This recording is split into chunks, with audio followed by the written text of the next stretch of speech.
This will be the final part, I think, unless I do a recap, which could, make it a little longer, but I may need to summarize all the stuff we've talked about.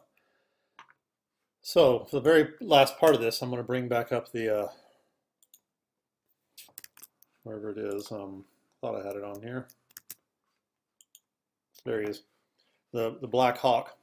I'll show you how this works. Now you'll need to place this onto the screen. Now you have some options once you place a graphic onto the screen. You can use layers like they've been going over in the class, or you don't have to. I usually tell students at this level, layers aren't necessary because when you put something, whenever you place anything into Illustrator or draw anything, it keeps track of what order things fall. So for instance, if I drew a box and put it right there and made it blue, then I draw another box and put it right there and make it green, it's stacked on top of the first one. You see that? And if I put a third one on here and make it red, we've got like 3 pieces of paper. Let me turn the stroke off of these. We've got three blocks that are in order from the background, middle ground, foreground. Just like stacking 3 things up. And Illustrator remembers those. I can move them around like that. And you can rearrange these pieces. Let's say I wanted the blue one to be in the very front. I click on it, and you go up to Object, Arrange at the top of the screen, and choose Bring to Front, and that reshuffled the blue piece to the front. So it's just like if you're working on a table and you had 3 pieces of construction paper, you're able to shuffle them around on the table. What layers are in Illustrator is like if you had multiple tables. So down there on table number 1, you've got 10 pieces, and you can shuffle them around on that table. Then you layer table number 2 is floating above the first table, and you can shuffle things around. And each one of the tables is made out of like glass, so you can see through it. I just made that up, but I kind of get it. Does that make sense to you guys? But with this, you don't have to work with layers. I mean, if you could, we could place an image on the screen like this one. I can go to my layers palette, and there it is on layer 1. And I could do all my tracing on layer 2.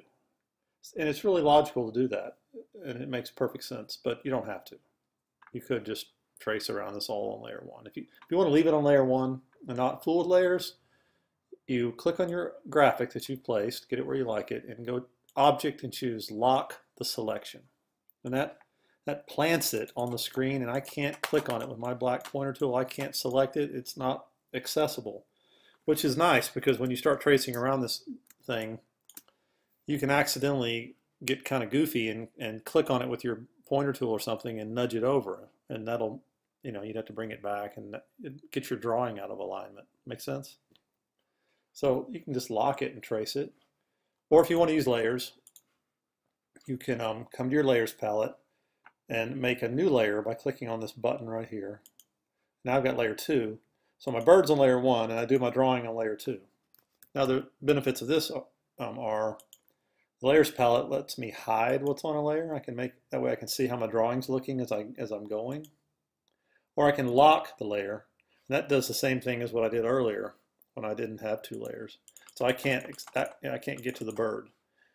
And this works great. I can go do my drawing on layer 2. So I've got it set up like this. I'll go ahead and leave it that way. And you could work either way, okay? So the way this bird works, you need to think of him in terms of shapes, just like I did a second ago with the 3 squares. So really what you're looking at is one shape that's solid gray, and that's the entire outline of the bird, all the way around him. Then you've got multiple pieces stacked on top of that. So let's start with the top wing up here, and this was like the announcement I posted the other day. That's a black piece on top of the gray piece. See this black piece on the top part of his wing? And then there's a red piece on top of that. If you come down to the bottom part of the eagle, there's a black piece, and if you follow it, it goes all the way around the feathers, comes all the way around the tail, goes down into the legs and the feet, comes back up, and goes all the way around the head. So there's a black piece that makes the whole body, and it's all one piece. Then there's a red piece right here, this top angle. There's another separate red piece right here, that's part of the wing. And then up in here on his head and his beak, it gets a little bit different, a little squirrely. So look, and this could be done different ways. You could think of this entire shape right here as one piece that's white. Okay, comes all the way up into here. And then it's got a gray piece on top right there, another gray piece right there, another gray piece on the back part of his head. And there's a white piece for his eye and a little gray piece in his eye. And there's all like if you were sitting here with scissors and pieces of paper that were gray, white, red, and black. That's how you have to kind of craft this in your mind as you're putting it together. His beak's the same way. It's like a white piece. Goes all the way around his mouth. The gray piece there on the bottom and another little gray piece right there on his nose. Does that make sense, you guys? It takes, you got to be patient and work your way around it piece by piece. So what I'm going to do, I'm going to start off, and I'm not going to do the whole thing because it'll make the video too long. So I'm going to have to leave this in your hands. So it's just like the ducky. Take the pen, make sure there's no fill set, make sure your stroke is set, whatever color you want. This one I'll probably leave it black. Excuse me. You want to pick a corner to start on. There's lots of them. I'm just going to start right here. You go up and you click and you drag to start tracing around it. Working your way up around this thing. And you got to be patient. Take your time. You'll get where you're faster at it. And this starts getting easy at a point.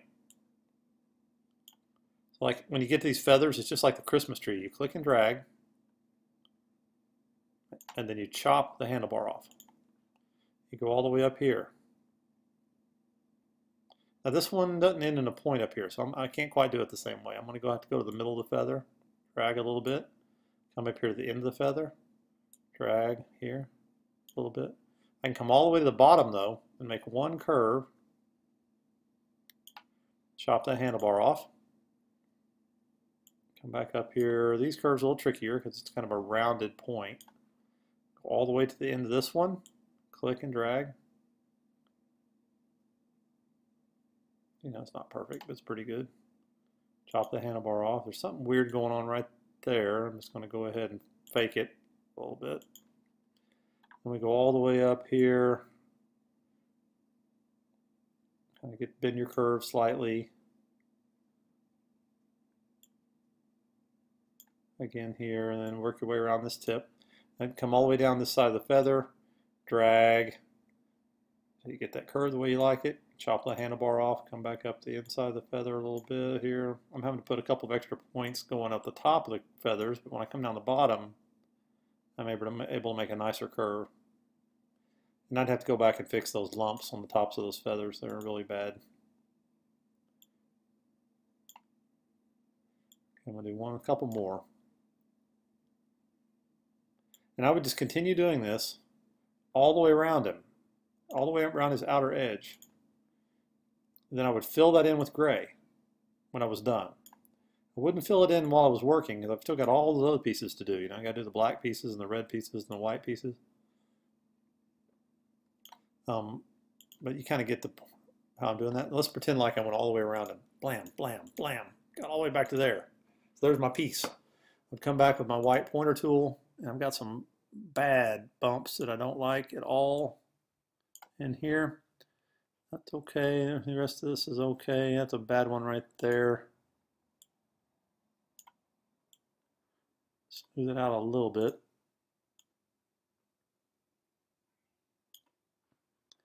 So you kind of get the idea. So let's pretend like that piece was finished. I went all the way around the bird.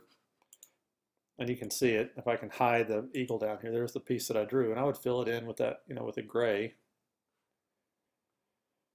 Or whatever color. Let's pretend like that's gray. Okay, so there's the piece. You can see how it fits. Okay, then you would come back in and draw the highlight piece up here. Let me turn this fill back off. You would draw the black piece next. You'd start at the edge of this black piece right here. Notice how I turned the fill off that green to leave it off while I'm working. That way it doesn't get in my way. And I draw this black piece next. Work my way around this one. This one would actually go faster. All the way from end to end, basically, on every one of these curves. Go all the way to the tip here. You know, they all ended points, just like on the Christmas tree that we drew. So it makes this a lot easier. Doesn't matter how far you have to yank that handlebar, you can come back and you trim it off, see, so it doesn't get bad. So almost done here. I'm going to finish this piece just so you guys can see how this looks. I think I've got enough time left in the video. We will see. My first video, you know, all these classes I've taught, so that's cool. I'm using something called Screencast-O-Matic. Never heard of it, but it seems to be working okay. So there's my shape. And then my last one is just this red thing right here. It's just a click, click. I'm going to go all the way to the bottom of that, drag that curve, turn that handlebar off, come all the way up to here, drag this up to that point, done. So look, so I'd fill this one in red, stroke be, you know, none. This one here that I drew, I'll fill it in not green, black. Okay, then the outer piece, you know, not green, but we can make it be kind of a gray if I can, let's see, I don't have any gray swatches. Where are they? There they are. See that? So you can see how the top of that worked out. And if, you know, if this gray went all the way around the bottom of the bird and I had time to do it, then I would draw the black shapes at the bottom too. So it's gray piece, black piece on top of it, red piece on top of that. Okay, now I'm going to end this video and I'm going to do one more that kind of recaps everything, just as a summary. So you can practice this at home at your own pace and start and stop as needed.